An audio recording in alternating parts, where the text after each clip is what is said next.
성경 마태복음 17장 14절부터 20절까지입니다. 제가 가진 성경은 신약 29페이지에 있습니다.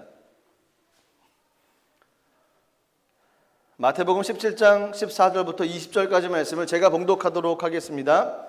그들이 무리에게 이르매 한 사람이 예수께 와서 꿇어 엎드려 이르되 주여 내 아들을 불쌍히 여기소서. 그가 간질로 심히 고생하여 자주 불에도 넘어지며 물에도 넘어지는지라.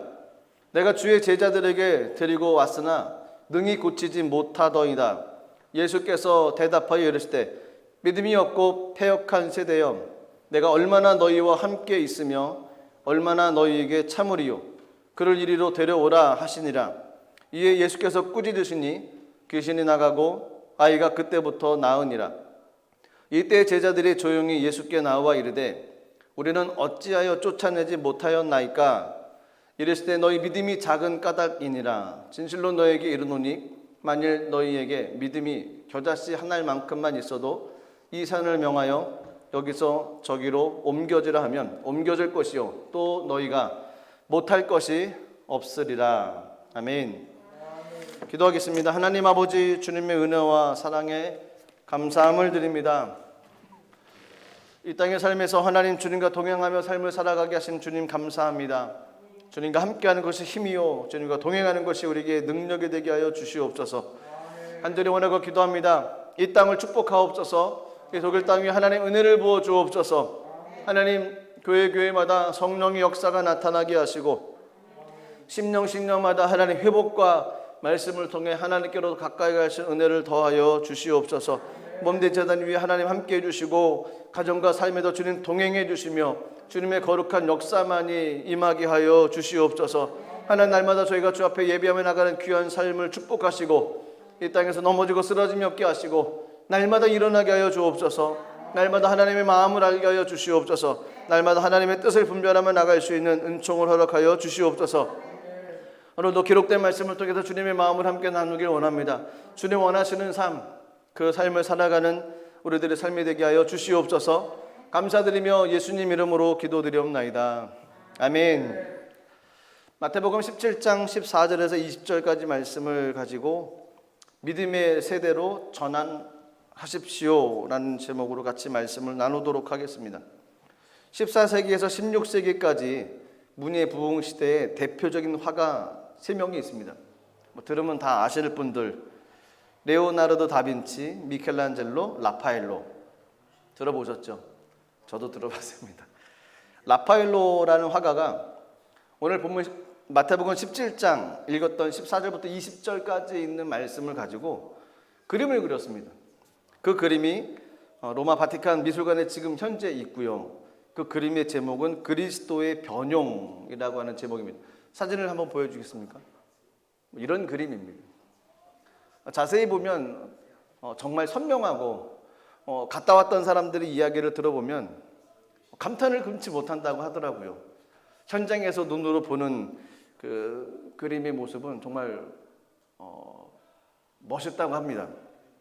이 그림은 위에 예수님의 모습이 나오는데 변형되신 예수님의 모습, 그리고 양옆에 엘리야와 모세, 그리고 가운데 있는 부분층에 그 변화되어진 예수님을 바라보고 있었던 예수님의 세 제자 베드로, 안드레, 야고보가 그려져 있다고 합니다.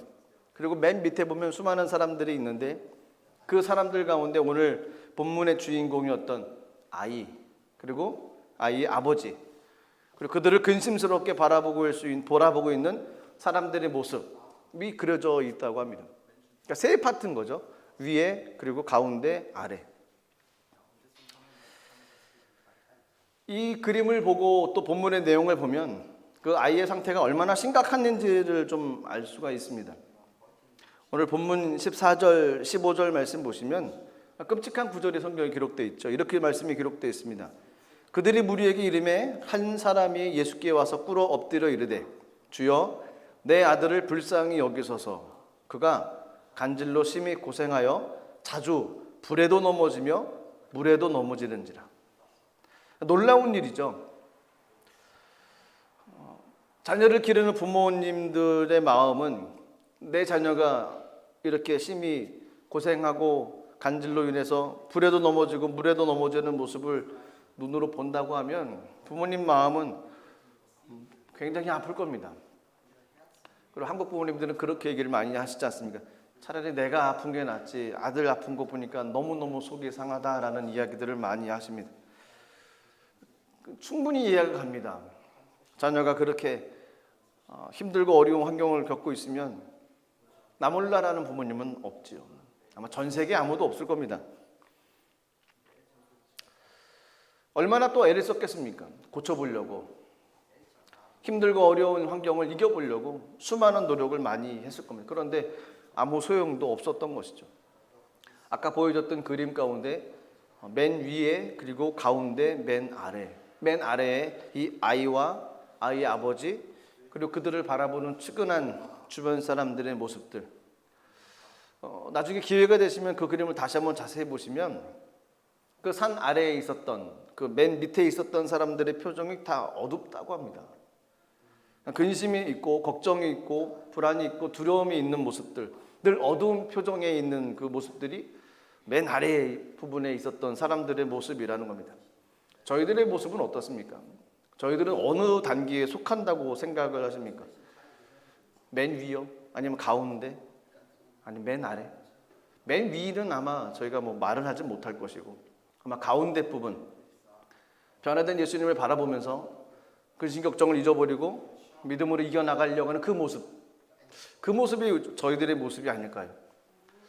그런데 때로는 맨 아래에 있는 근심과 걱정 때문에 그러니까 얼굴이 표정이 어두워지고 두려움 가운데 삶을 살아가는 모습들도 보여지는 것 같습니다.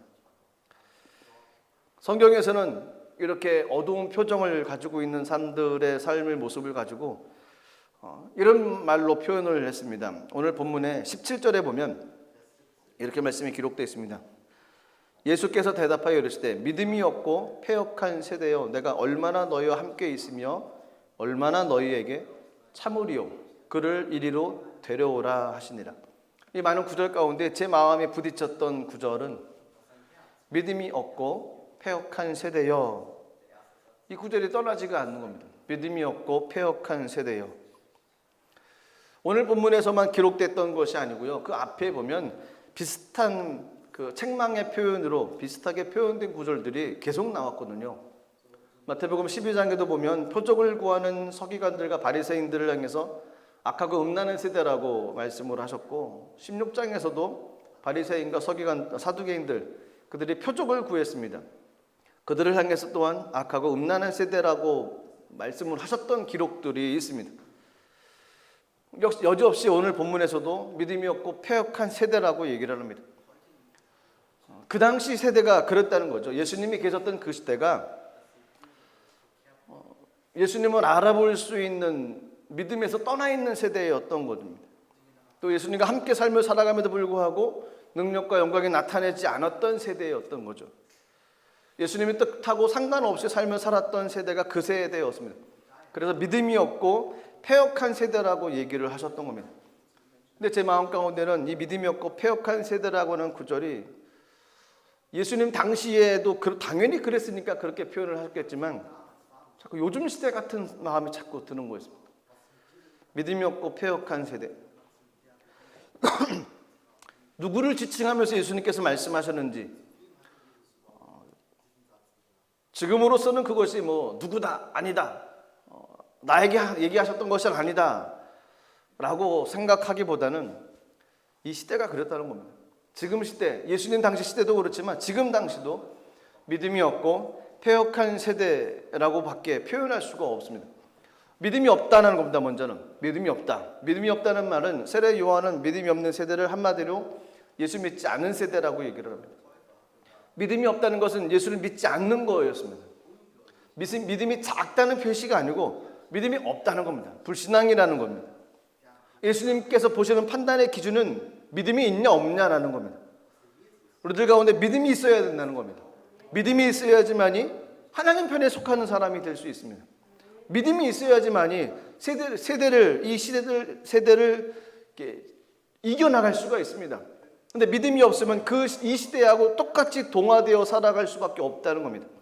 예수님께서 길이요 진리요 생명 되신 것을 믿는 것, 이것이 믿음 아니겠습니까? 그분께서는 나를 위해서 대속 제물로 이 땅에 오셨고 구원해 주셨던 그 은혜, 이것을 믿는 그 믿음, 이것이 믿음이지 않습니까? 그런데 세상을 쫓아 삶을 살다 보면은 그런 믿음하고는 전혀 반대 모습으로 삶을 살아간다는 겁니다. 믿음이 없는 세대, 믿음이 보여지지 않는 세대.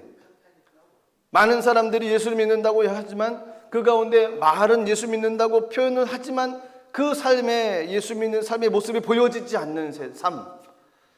삶이 참 문제인 것 같습니다. 삶이 문제입니다. 더군다나 요즘 시대는, 인터넷이 워낙 발달된 요즘 시대는 삶이 더 두드러질 수밖에 없습니다. 예수 믿는데 삶이 세상 사람들 보기에 옳지 못한다 그러면 사람들이 글을 쓰는 거죠. 인터넷에 사진을 찍어서 올리고, 그러다 보면 그것이 일파만파 퍼지게 되어지고, 그러면 삶이 힘들고 어려워지며 예수 믿는 사람들, 하나님 나라가 공격을 당하게 되어지는 겁니다.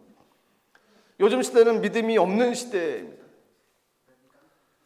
또한 요즘 시대를 표현해서 패역한 세대라고 얘기를 합니다. 패역한 세대. 패역하다는 것은 부패했다는 겁니다. 잘못된 길로 빠졌다는 겁니다. 왜곡됐다는 겁니다. 정도에서 벗어났다는 것, 뒤집혀졌다는 겁니다. 제자들을 향해서 믿음이 없을 뿐만 아니라 정상 궤도, 원래 맞는 그곳에서 잘 삶을 살아가야 되는데 삐뚤어진 삶을 살아가신다고 예수님께서 책망하셨다는 것입니다. 패역한 세대, 영적으로 타락한 세대, 하나님을 떠난 세대, 죄악 가운데 살면서 죄악을 무서워하지 않는 세대. 요즘 시대가 그런 세대 아니겠습니까? 하나님을 거스리고 주님을 저버리는 세대. 믿음이 없고 패역한 세대의 특징은 능력이 없습니다. 믿음이 없고 패역한 세대는 행동보다는 말을 많이 합니다. 그 말을 들어보면 믿음이 있는 것 같습니다. 하지만 그 삶을 보면은 삶의 모습이 드러나지 않습니다. 성경에서도 서기관들과 바리새인들은 예수님께서 하셨던 일들을 보고서 늘 그들은 했던 것은 변론입니다. 이것이 맞냐 틀리냐 은혜 받기보다는 이것을 판단하기 시작합니다. 말로써 먼저 나갔던 것이 그들의 삶의 모습이었습니다. 사도 바울은 하나님 나라는 말에 있지 않고 능력이 있다고 얘기를 합니다. 말만 잘하는 것, 그것은 아닙니다. 삶이 변화되어지는 것, 그것이 이 시대 가운데 하나님의 능력을 나타낼 수 있는 통로인 것입니다. 그래서 저희들이 삶이 변화되어야 된다는 겁니다.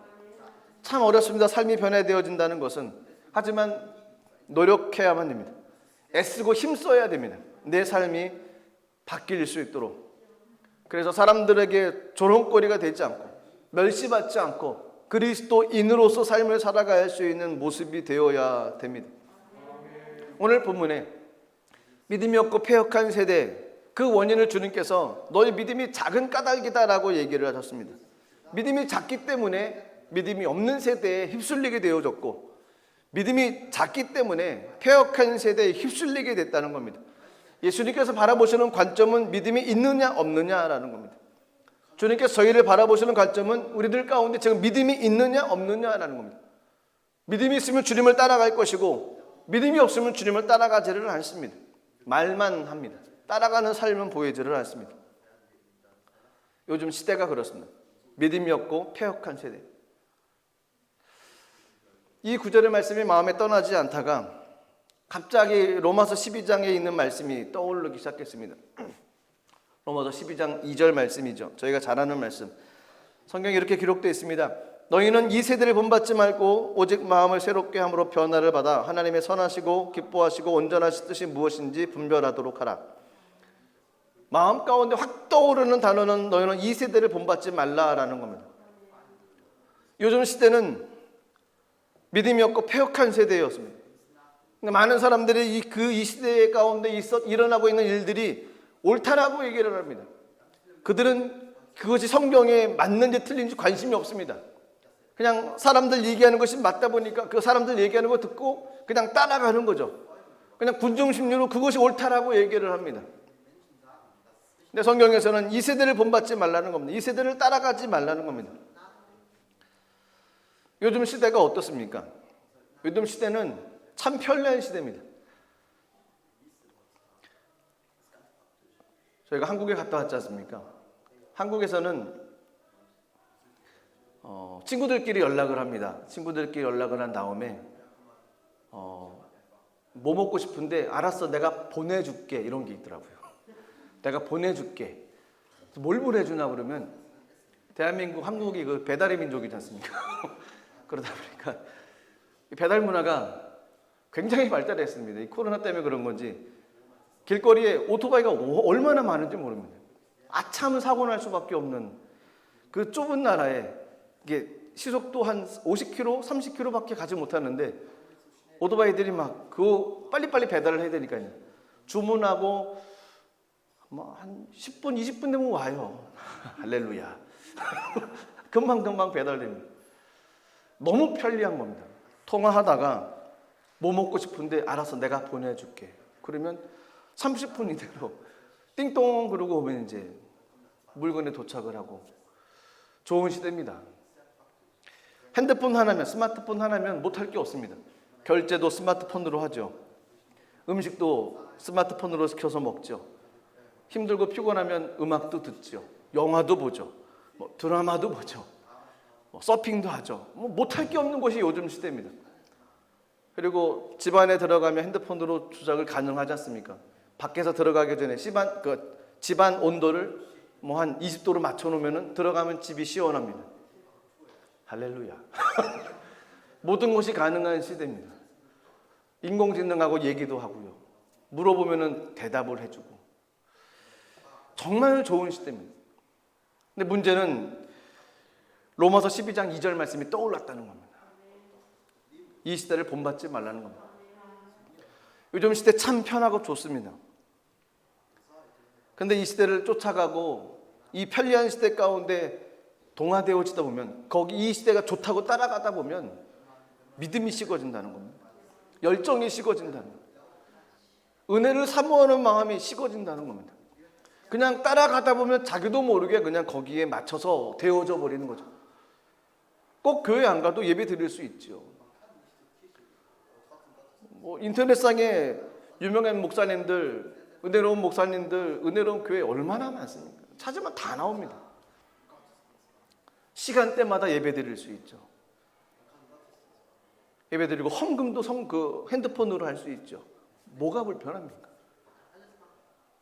코로나 시기 때문에 저희가 모이기가 어려운 것이죠. 한국은 지금 4단계가 내려져서 저희가 있을 때는 19명인가 모였습니다. 뭐 100명 이상 되는 교회는 19명, 100명도 19명, 1000명도 11명, 2000명 모이는 교회도 19명. 말이 안 되는 것 같습니다. 그러니까 막 눈물로 기도하면 예배 드리는 겁니다. 그 큰 성전에 19명 앉아보십시오. 눈물이 안 나올 수가 없습니다. 애처로운 거죠. 그런데 그 애처로운 마음이 모든 분들 가운데 퍼져서 정말 눈물로 예배 장소에서 가정에서 예배를 드리면 좋은데 그냥 편하다 이런 생각으로 삶이 되어져다 보면 굳이 교회를 안 가도 된다는 생각, 교회에 대한 마음, 하나님에 대한 열정, 믿음에 대한 열정, 말씀 붙잡고 삶을 이겨나가겠다는 그 믿음의 열정, 이것이 식어진다는 겁니다. 그러다 보면 점점 그 믿음이 세상 가운데 비슷해지는 거죠.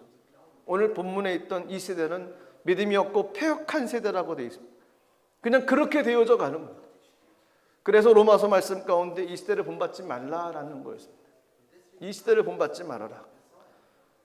믿음이 흔들려진다는 겁니다. 예수님의 관심은 믿음이었습니다. 예수님의 관심은 믿음이 어디 있느냐 이것에 관심을 가지셨습니다. 그래서 오늘 본문 가운데 한 비유를 하셨죠. 겨자씨 비유. 겨자씨가 얼마나인지를 궁금하신 분은 볼펜을 가지고 종이에다가 이렇게 한번 똑 찍어보면 그게 겨자씨입니다. 겨자씨 제가 눈으로 보니까 정말 눈에 안 보입니다. 겨자씨가 만약에 땅에 떨어졌다 못 찾습니다. 찾을 방법이 없습니다. 점 같은 것이 겨자씨였습니다. 근데 겨자씨만한 믿음만 있어도 하나님의 영광을 나타낼 수 있다라고 말씀을 하십니다. 왜냐하면 겨자씨에게는 생명이 있기 때문에 그렇습니다. 하나님의 말씀이 우리 마음 가운데 떨어지면 그 말씀은 생명의 역사가 나타날 수 있습니다. 그럼 그 말씀은 능력이 될 수 있다는 겁니다. 자라난다는 거였습니다. 그 겨자씨만한 믿음이라도 있으면 하나님 앞에 기도함으로 말미암아 믿음 가운데 승리할 수 있다는 겁니다.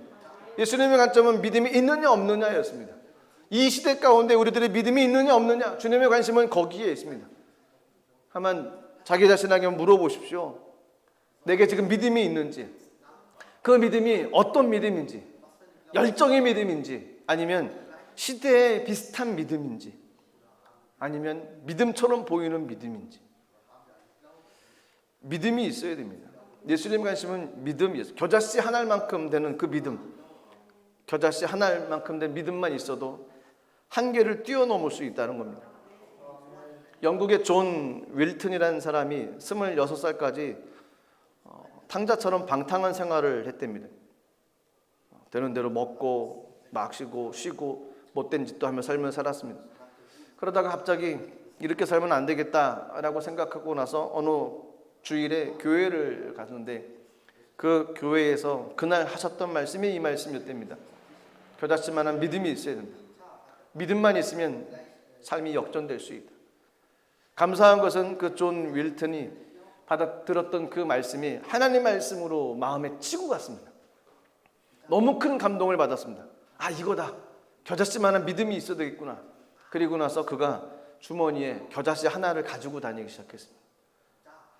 어디다 이렇게 집어넣어서 다녔겠죠. 하나만 가지고 있으면 못 찾습니다. 힘들고 어려울 때마다 그걸 꺼내는 겁니다. 그날 주셨던 말씀을 생각하면서 다시 꺼내고 다시 꺼내고, 이 믿음만 있으면 불가능이 없다는 겁니다. 존 윌튼이 71살이 됐을 때 엘리자베스 2세로부터 백작을 자귀를 받게 됐습니다. 그래서 백작이 됐다는 겁니다. 삶이 역전됐다는 겁니다. 기자들이 물어봤습니다. 백작님, 성공한 비결이 무엇입니까? 그랬더니 존 윌튼이 하는 이야기가 이것 때문입니다 라고 하면서 주머니에서 겨자씨 하나를 꺼냈던 거였습니다. 자기가 오늘 여기까지 있었던 것은 겨자씨 하나, 이 믿음이 있었기 때문에 자기가 여기까지 있었습니다라고 고백했던 거였습니다. 주님께서 원하시는 것은 믿음입니다.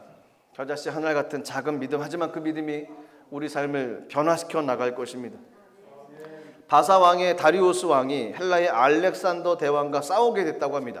다리우스 왕과 알렉산더 대왕이, 이 두 군인이 대치하고 있을 때 다리우스 왕이 알렉산더 대왕에게 선물을 보냈습니다.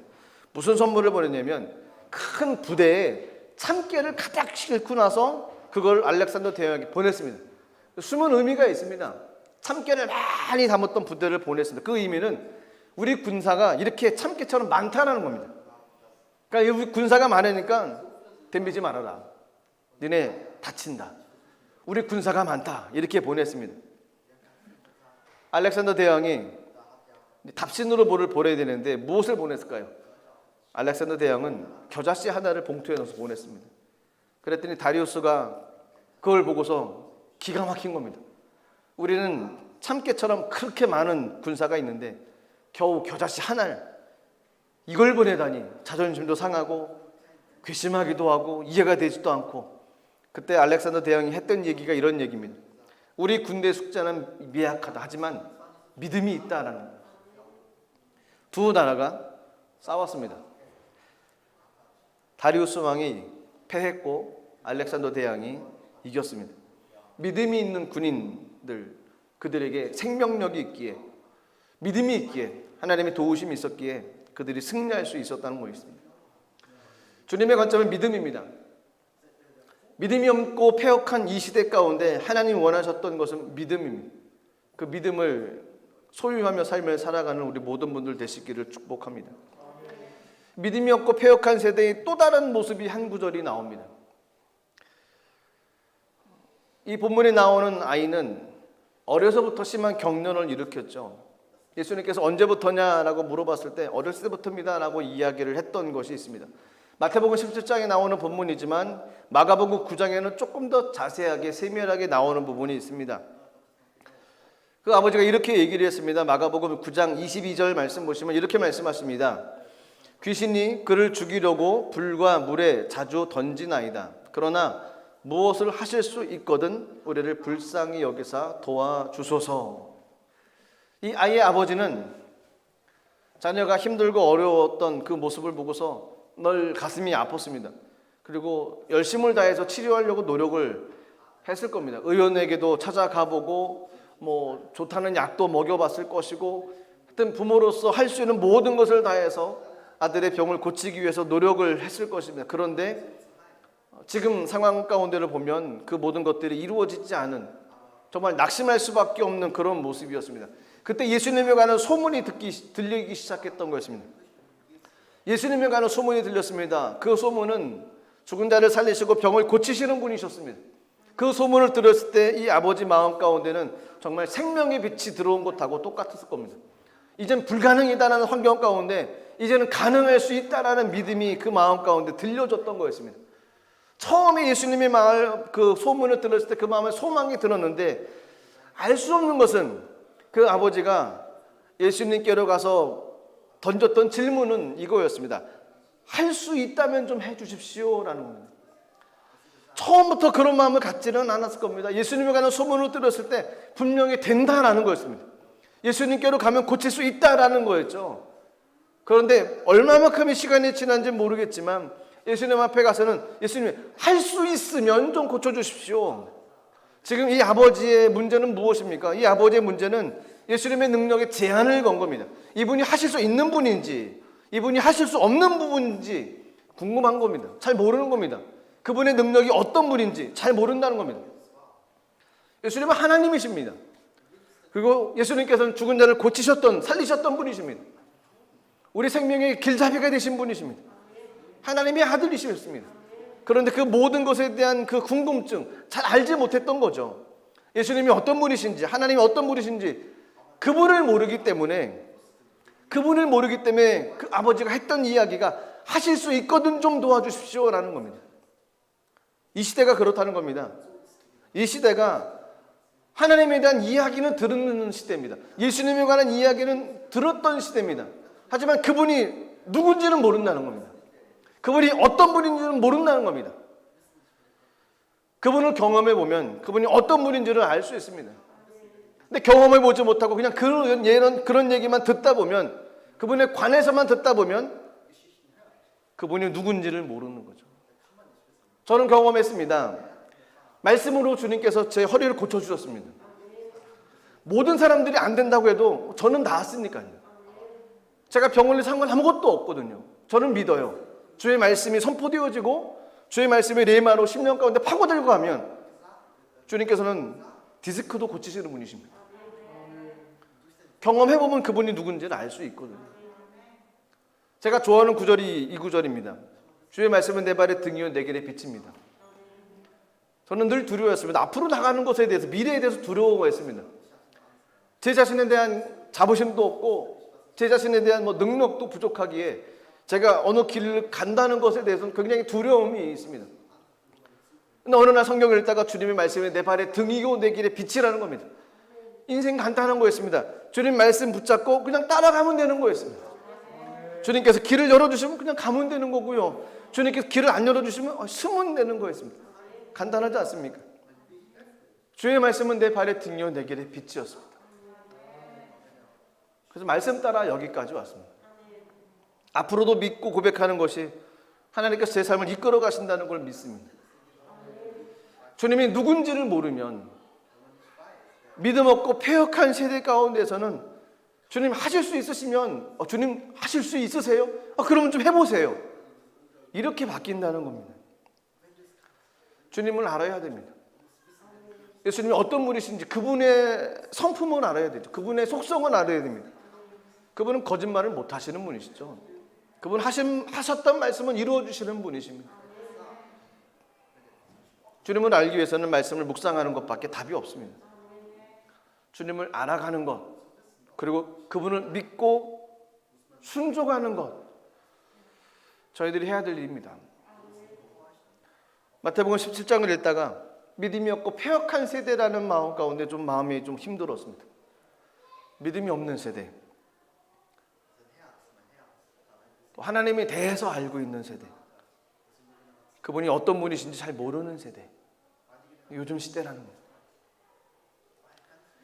주님 원하셨던 것은 믿음 가지고 삶을 살아가고 말씀조차 삶을 살아가기를 원하셨던 거였습니다. 그래서 저희가 믿음이 없고 패역한 세대의 삶을 살아가고 있는데, 저희들이 삶을 살아가고 있는 세대는 믿음의 세대로 전환시켜야 됩니다. 이 시대가 믿음이 없고 패역한 세대입니다. 하나님을 다 모른다고 합니다. 하나님을 부정하는 세대입니다. 하지만 저희는 믿음의 세대로 이 땅을 삶을 살아가야 됩니다. 말씀 붙잡고 삶을 살아가는 세대로 바꿔가야 됩니다. 이 땅에서 믿음 가지고 승리하는 세대로 만들어내야만 됩니다. 동화되지 마십시오.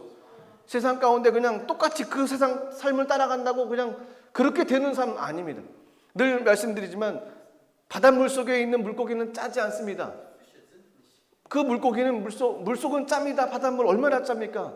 궁금하면 드셔보세요. 굉장히 짭니다. 하지만 그 짠 물속에 있지만 물고기는 짜지 않습니다. 거기에 소금을 쳐야 되고 간장을 찍어 먹어야 됩니다. 와사비 찍어 먹으면 맛있겠죠. 거기는 물고기는 동화되지 않았습니다. 물들지 않았습니다. 그리스도인들 짠 세상 가운데 삶을 살아가지만 물들어서는 안 됩니다. 이겨내야만 됩니다. 믿음으로 이겨내가고 믿음이 세대로 바꿔야 되고 하나님 역사하신 것을 눈으로 볼 수 있게끔 만들어가야 될 것이 저희들이 해야 될 일입니다. 믿음 가지십시오. 그리고 하나님이 어떤 분이시면 알고 그분 가운데 순종하며 나가십시오. 그럼 하나님의 놀라운 역사가 일어나실 것입니다. 믿음으로 세대들 전환시켜 나가시는 우리 모든 분들 되시기를 주님의 이름으로 축복합니다. 기도하겠습니다. 하나님, 기록된 말씀을 통해서 이 시대가 믿음이 없고 패역한 세대라는 말씀을 주셨습니다. 이 세대를 본받지 말라고 말씀하셨습니다. 하나님, 이 세대를 믿음의 세대로 전환시켜 나가길 원합니다. 믿음 가지고 삶을 살아가며 믿음 가지고 이 땅을 다스리며 나가는 귀한 삶이 되게 하여 주시옵소서. 우리들에게 겨자씨 하나만큼의 믿음도 허락하여 주시고 하나님 말씀 따라 삶을 살아나갈 때 길이 열리고 환경이 열리며 하나님 은혜가 넘쳐나는 귀한 삶이 될 수 있도록 하나님 우리들에게 은총과 은혜를 더하여 주시옵소서. 주님께 감사 영광 올려드리며 예수님 이름으로 기도드리옵나이다. 아멘. 우리 말씀을 생각하며 기도하겠습니다. 이 시대는 믿음이 없고 패역한 세대입니다. 하지만 주님 원하셨던 세대는 믿음의 세대로 이 시대를 살아가기를 원하셨습니다. 믿음이 있는 세대, 믿음으로 다스리시는 세대, 하나님 말씀 따라 삶을 살아나가는 세대, 그 세대가 우리가 살고 있는 이 시대가 되어야 될 줄로 믿습니다. 나의 삶의 현장이, 나의 가정이, 나의 환경이 믿음으로 이겨나가는 귀한 삶이 될 수 있게 달라고 기도하시고 몸된 재단이 함께 하시고 우리 모든 믿음의 고속들 위해 은혜를 부어주시고 또 질병으로 문제로 힘들고 어려운 가정 가운데 주의 말씀이 능력이 되며 하나님을 체험하는 귀한 역사가 일어날 수 있게 달라고 우리 이 시간 주여 삼창하시고 간절히 기도하겠습니다. 주여 주여 주여 하나님 아버지 주님 이 시대를